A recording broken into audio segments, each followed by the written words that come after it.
শুনছেন আমার YouTube channel ভূত তত্ত্ব, যেখানে রাতপাল নেই, আতঙ্ক বাড়ে।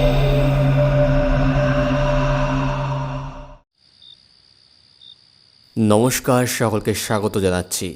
আজ ভূত তত্ত্বে একটি গল্প আপনাদের শোনাতে চলেছি, একটা বাংলা অডিও স্টোরি। গল্পটার মেন কেন্দ্রবিন্দু হচ্ছে সুন্দরবন। তো শুরু করছি সুন্দরবনের একটি ভৌতিক গল্প নিয়ে।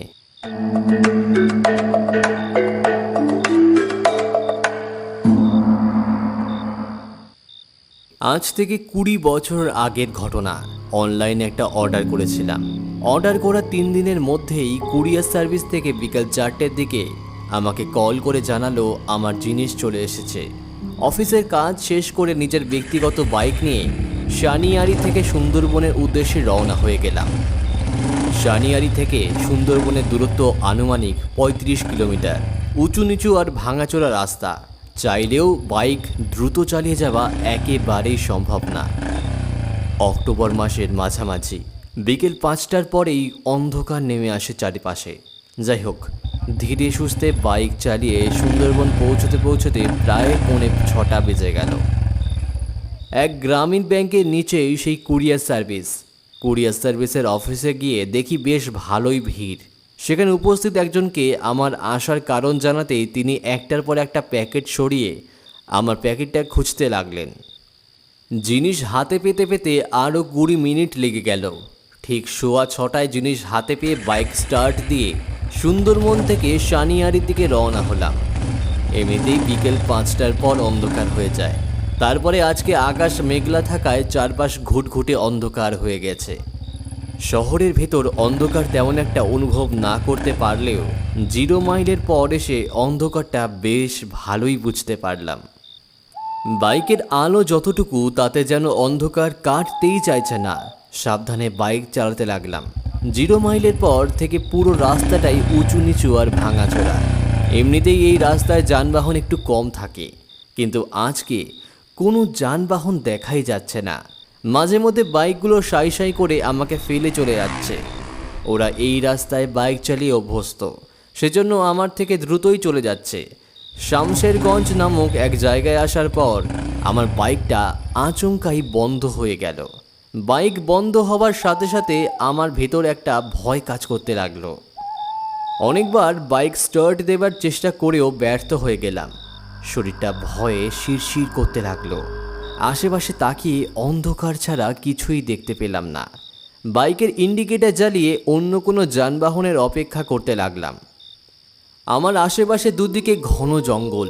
ভয়ে ভয়ে প্রায় 20 মিনিট কাটিয়ে দেওয়ার পরেও কোনো মানুষ কিংবা যানবাহনের দেখা পেলাম না। পকেট থেকে মোবাইল বের করে অফিসের হিসাবরক্ষককে কল করতে গিয়ে দেখি মোবাইলটাও আশ্চর্যভাবে বন্ধ হয়ে গেছে।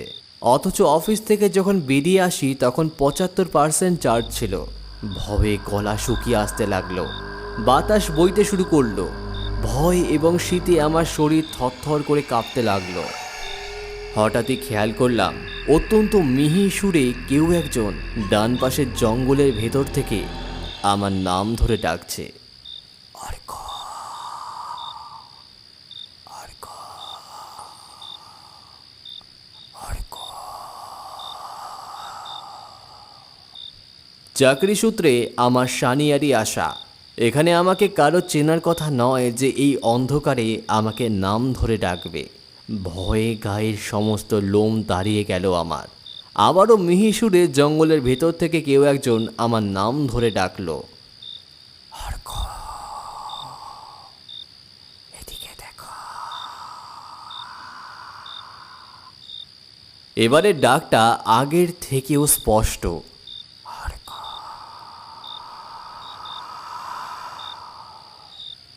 আমি ভয় ভয়ে উত্তর দিলাম, কে ওখানে? আমার নাম জানলে কিভাবে? আমি কি তোমাকে চিনি? আমার কথার উত্তরে খিলখিল একটা হাসির আওয়াজ ভেসে এলো জঙ্গলের ভেতর থেকে।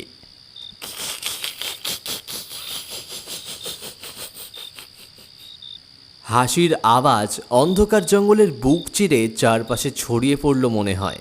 হাসির আওয়াজ শেষ হতেই আবারও কাঁপা কাঁপা কণ্ঠস্বরে মিহি গলায় অর্ক বলে কেউ একজন ডাক দিল। এই অর্ক,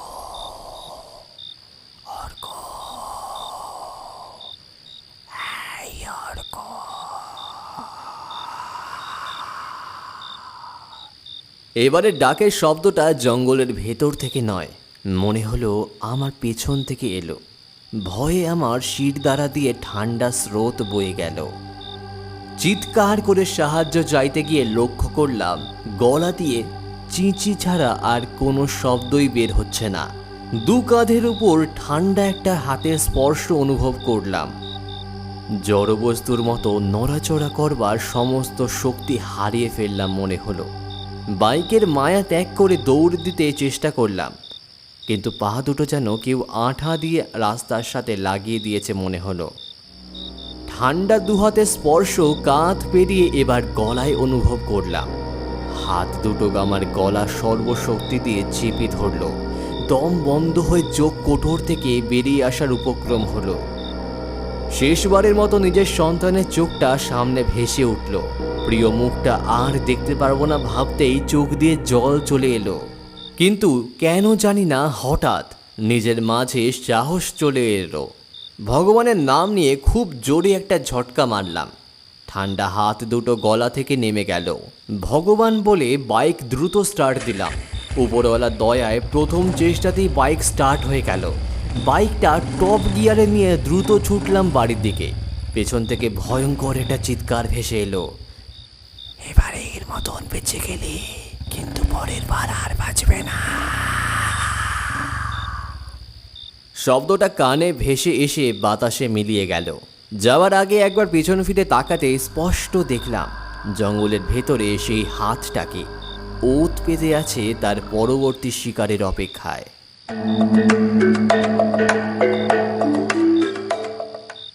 কেমন লাগলো আপনাদের এই গল্পটা? সুন্দরবনের এই ভৌতিক গল্প যদি ভালো লেগে থাকে তাহলে অবশ্যই একটা লাইক করতে ভুলবেন না, এবং নতুন হয়ে থাকলে চ্যানেলটা সাবস্ক্রাইব করে পাশে থাকা নোটিফিকেশন বেলটা অন করে দেবেন। তো দেখা হচ্ছে আবারও কোনো সত্যি ভৌতিক ঘটনা অথবা এরকমই বাংলা অডিও স্টোরির সাথে।